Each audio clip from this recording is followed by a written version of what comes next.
Giraldo Galvis y voy a entrevistar a mi tío Gustavo Galvis Arenas. Tío, ¿me puedes contar cómo fue la violencia a mediados del siglo XX en Colombia entre liberales y conservadores? Bien, con mucho gusto.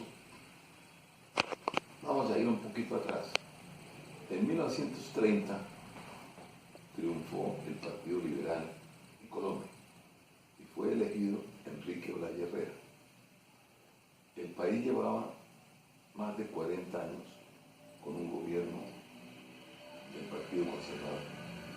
Entonces fue una alborada en Colombia que llegara otro partido al poder.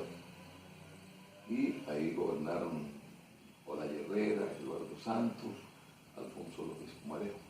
El gobierno de López Pumarejo tuvo muchos problemas porque el Partido Conservador se lanzó a la oposición beligerante, ¿no? Una oposición beligerante contra el gobierno liberal. Todo eso complicó la situación del país y entonces Alfonso López Pumarejo renunció al gobierno y lo reemplazó Alberto Lleras Camargo. Entonces en 1946 vienen las elecciones para presidente y se presentan Gabriel Turbay por el Partido Liberal,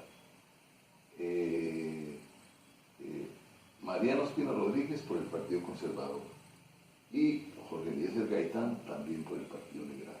Entonces el Partido Liberal se lanza a dividir. En las elecciones termina ganando Mariano Ospina Rodríguez las elecciones, pero con un congreso mayoritario de liberales. Empieza el gobierno de Ospina y empieza a haber problemas, porque la oposición del liberalismo también va a ser fuerte, muy fuerte la oposición, y además el liberalismo es la mayoría.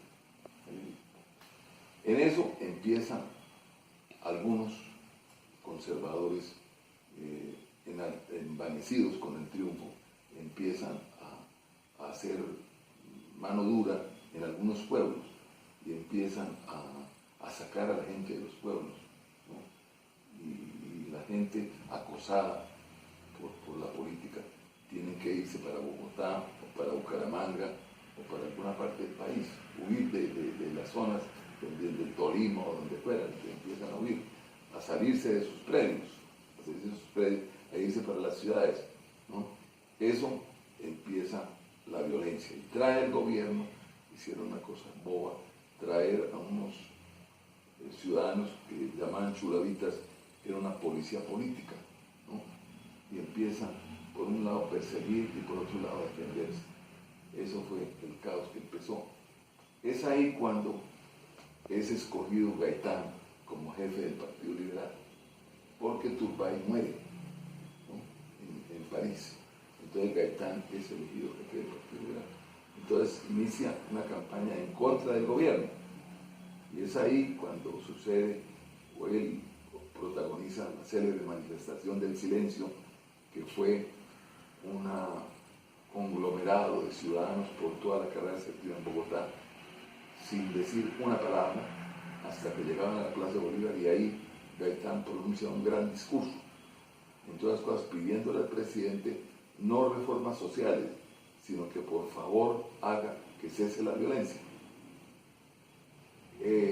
A los pocos días matan a Gaitán, y la violencia se recrudece. ¿Quién lo mata? Lo mata Juan Roa Sierra. Juan Roa Sierra es, y nunca se supo quién fue el autor intelectual de la muerte de Gaitán. O sea, se cree que fue Juan Roa Sierra, mas no hay pruebas. Pues lo que pasa es que después la gente de Bogotá, la gente del pueblo bogotano, linchan a Juan Roa Sierra. Entonces no se supo quién lo mandó, ¿no? Pero que él fue, sí, parece que eso fue bien, ¿no? Pero no se supo quién fue el autor intelectual. Vienen las elecciones de 1950, en plena violencia del país, en plena violencia. ¿Por qué? Porque el liberalismo entonces inicia una resistencia civil y el conservatismo, prevalido su poder, entonces empiezan a cometer abusos, grandes abusos. grandes abusos.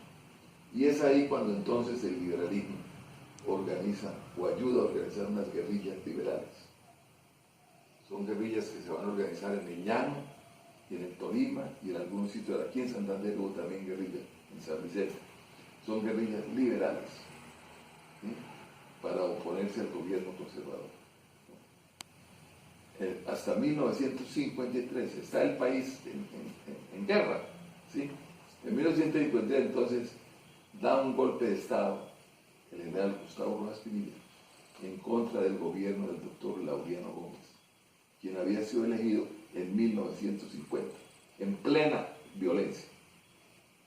Entonces llega el general Rojas Pinilla y las guerrillas liberales se entregan las armas y cesa la violencia de las guerrillas liberales. Pero entonces empiezan a aparecer guerrillas de contenido marxista, guerrillas socialistas, comunistas, ¿no? Entonces empiezan a aparecer guerrillas comunistas, ¿no? Unas derivadas de las viejas guerrillas. Por ejemplo, Tiro Fijo había sido un joven guerrillero liberal y se pasa a las guerrillas comunistas. Como se acaban las guerrillas liberales, se pasan a las guerrillas comunistas, ¿no? Y a la FARC. Entonces se inicia una violencia ya de otro tipo, ¿no? Ya de otro tipo, ¿no? El general Rojas Pinilla al principio, como decíamos al principio, hizo un buen gobierno, ¿no? Tratando de pacificar el país, indudablemente hizo un buen gobierno. Pero empezaron los abusos también, ¿no? Empezaron los abusos y otros de los amigos del gobierno. Eso trajo una serie de problemas en el país muy graves.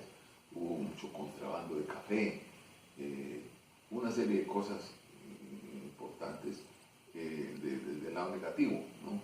Entonces, y empiezan a formarse las guerrillas comunistas, ¿no? O se van formando las guerrillas comunistas. Entonces, los liberales y los conservadores hacen un acuerdo, un pacto, ¿no? Hacen un pacto entre Laureano Gómez y Alberto Lleras y Carlos Lleras hacen un pacto, ¿no? Y terminan con manifestaciones por todas las calles del país, ¿no? En contra del gobierno, ¿no? El gobierno de General Rojas Pinilla cometió algunos errores ya, ¿no?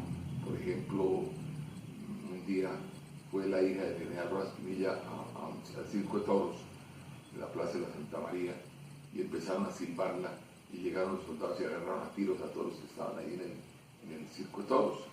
Y en otra oportunidad los estudiantes de la Universidad Nacional hicieron una manifestación que hacían todos los años en recuerdo de una manifestación que hubo en 1929, ¿no?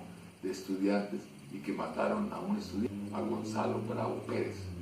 Entonces todos los años hacían homenaje a Gonzalo Bravo Pérez.